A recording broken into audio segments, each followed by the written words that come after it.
আজকে আমরা এখানে সমবেত হয়েছি ইতিহাসে যার নাম স্বর্ণাক্ষরে লেখা থাকবে দেশনেত্রী বেগম খালেদা জিয়া, যার সুস্পষ্ট শাসনকালে বাংলাদেশের মানুষ মনে রাখবে বাংলাদেশের 18 কোটি মানুষের মধ্যে যারা জিয়াউর রহমানের আদর্শে উদ্বুদ্ধ হয়ে বেগম খালেদা জিয়ার আদর্শে উদ্বুদ্ধ হয়ে আজকে দেশকে প্রগতিশীল করার জন্য চেষ্টা করছে, আমরা সেই রাষ্ট্রনায়কেরই একটা অংশ। আমরা জিয়া সংসদের পক্ষ থেকে আসছি আজকের মহান নেত্রী দেশনেত্রী বেগম খালেদা জিয়ার কবরে ফুল দিয়ে শুভেচ্ছা জানাতে, পাশাপাশি ওনার রুহের মাগফিরাত কামনা করার জন্য। মহান রাব্বুল আলামিন দেশনেত্রী বেগম খালেদা জিয়াকে জান্নাতবাসী করুন, সেই জন্য কিন্তু আজকে আমাদের এখানে আসা। আর বিশেষ করে আমাদের সামনে নির্বাচন আসতেছে, নির্বাচন 12ই ফেব্রুয়ারি নির্বাচন।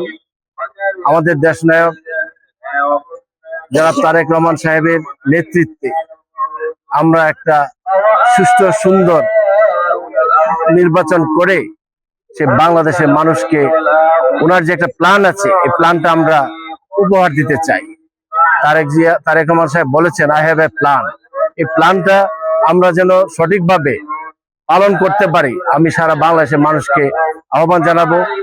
নির্বাচন যেন সুষ্ঠু সুন্দরভাবে সম্পন্ন হয়, সেই জন্য সবার সহযোগিতা কামনা করব।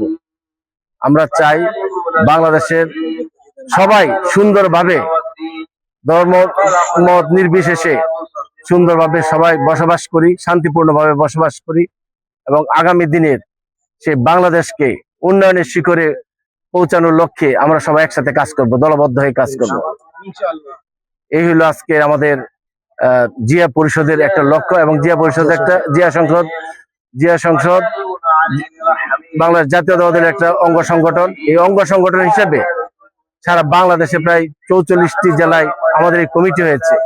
কমিটির যত নেতৃবৃন্দ আছে, কর্মী আছে, সবার প্রতি আমাদের সেন্ট্রাল কমিটি থেকে নির্দেশ দেওয়া আছে, সেই নির্দেশ মোতাবেক আমরা কাজ করব। ধন্যবাদ সবাইকে।